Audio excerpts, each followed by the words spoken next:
Bien, bonjour à vous, chers Montcalmois et Montcalmoises. Aujourd'hui, je m'adresse à vous pour vous faire un résumé du schéma d'aménagement en seulement 5 minutes, mais qui représente 7 ans de travail acharné, mais bien sûr pour remettre les pendules à l'heure. C'est quoi un schéma d'aménagement? C'est une vision de développement du territoire sur 15 ans. C'est un travail de concertation. Regardez ici le document, 400 pages. Plusieurs dizaines de sujets traités, mais un seul retient l'attention, le dézonage agricole pour la construction résidentielle. Plusieurs intentions nous sont prêtées et ils sont totalement fausses. La MRC de Montcalm avait l'obligation par la loi sur l'aménagement et l'urbanisme de reviser son schéma d'aménagement.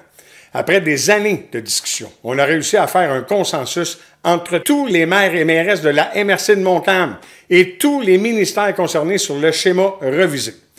Toutes les municipalités, individuellement, ainsi que tous les maires et mairesses, on a adopté le schéma. Une très grande réussite de concertation. Nous pouvons dire que nous avons une véritable MRC unie dans sa vision, dans ses outils de gestion de son territoire.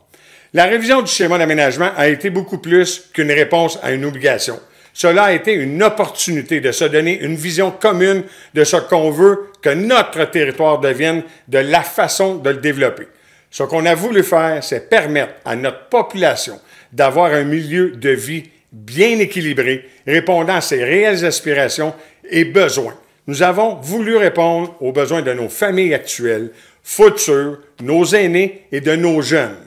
Déterminer les secteurs de développement les plus appropriés, les milieux naturels à protéger et à mettre en valeur les meilleurs endroits pour implanter nos futures écoles, les commerces, les équipements sportifs.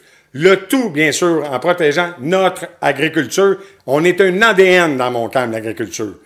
Les journaux ont mis l'accent sur le dézonage agricole seulement pour la construction résidentielle. Totalement faux. Voici donc la réalité imagée. Je vous les présente un à un. Voici en quelques chiffres bien simples. La MRC de Montcalm, c'est 71 609 hectares de terrain total. 44 541 hectares agricoles et foresteries protégés par la CPTAQ. Donc, on revient à notre demande qui a été véhiculée partout, une demande de 167 hectares. Ce qu'on entend, bien sûr, 167 hectares de demande, plus de trafic, étalement urbain, j'en conviens avec vous, ça paraît gros. Mais attendez, il y a plusieurs choses qu'on a oublié de vous dire. Dans les 167 hectares, nous avons des obligations dans le schéma d'aménagement, obligations faites par le ministère des Affaires municipales, ce qui veut dire faire de la régularisation. Nous avons 72 hectares de régularisation. Ça, ce qui veut dire, c'est déjà construit. C'est des choses qui sont construites depuis 25, 30 et 40 ans. La plus belle exemple, le collège Esther Blontin à Saint-Jacques est construit sur une terre agricole bien avant notre arrivée et même bien avant ma naissance. Donc, c'était une obligation de régulariser tout ce qui traînait sur le territoire. Ça représente 72 hectares. Donc, vous êtes d'accord avec moi? On est rendu à 95 hectares.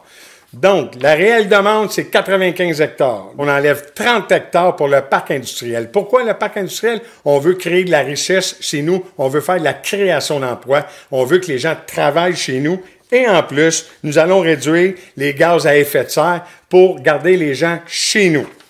Maintenant, nous sommes rendus à 65 hectares. Dans les 65 hectares, il y a 13 hectares pour des espaces commerciaux. Pourquoi des espaces commerciaux? Services aux citoyens, des commerces de proximité. Encore une fois, c'est sûr qu'on va réduire encore les gaz à effet de serre, mais bien plus que ça. Nous allons arrêter d'avoir des fuites commerciales. Tous les gens de notre territoire, quand on ne l'a pas sur notre territoire, qu'est-ce qu'ils font? Ils s'en allent à l'extérieur. On veut créer de la richesse chez nous et encore une fois, de la création d'emplois. On veut que les gens aient une qualité de vie chez nous. On veut qu'ils travaillent chez nous. On veut qu'ils vivent chez nous. On veut qu'ils s'amusent chez nous. Et c'est ce qu'on offre dans Montcalm. Maintenant, nous sommes rendus à 52 hectares. Total de 52 hectares. Et ça, c'est sur une possibilité de 15 ans. Ça fait 3,5 hectares pour l'ensemble de la MRC par année de résidence. Si, bien sûr, c'est maintenu, demandé et pertinent, et permis surtout par la CPTAQ, parce que le schéma d'aménagement ne dézone pas. Les seuls qui vont autoriser du dézonage, c'est la CPTAQ. Donc, vous voyez où est-ce qu'on est rendu? 3,5 hectares par année, c'est 0,35 hectares par municipalité. Obligation de densifier nos noyaux villageois avant de faire quoi que ce soit sur les terres agricoles. Priorité sur les zones agricoles de faible valeur. Donc, voyez-vous, ce qu'on a voulu faire véhiculer dans Montcalm, c'est plein de fausseté. 167 hectares qui est véhiculé partout sont en fait 0,35 hectares par année pour ce qui est faussement décrit comme l'étalement urbain. La dernière image que vous voyez, c'est simple, c'est l'ensemble du territoire de Montcalm. Voyez-vous, tout le territoire en vert, c'est agricole, foresterie et villégiature. Et le restant que vous voyez, les petits points rouges, c'est les noyaux villageois déjà existants. Fait que donc, ceux qui auront possiblement un agrandissement, c'est au pourtour des noyaux villageois qui sont déjà existants. Vous voyez donc que le schéma révisé, c'est tout le contraire de ce qui a été dit. C'est un projet de vivre ensemble dans Montcalm, de valoriser notre agriculture, tout en permettant à nos noyaux villageois et à nos territoires urbains de bien se développer. Ce qu'on a fait, c'est régulariser des situations existantes et surtout permettre de consolider notre développement autour de nos noyaux déjà existants. Contrairement à ce qui a été dit, on n'a pas favorisé l'étalement urbain. On l'a concentré autour des milieux de vie déjà en place. Tout ce travail, nous l'avons fait en concertation. La révision du schéma a été l'occasion de se donner un plan de développement de notre zone agricole. Ça s'appelle un PDZA. Le PDZA a été intégré à notre schéma. Montcalm est la seule MRC à avoir intégré ces deux outils.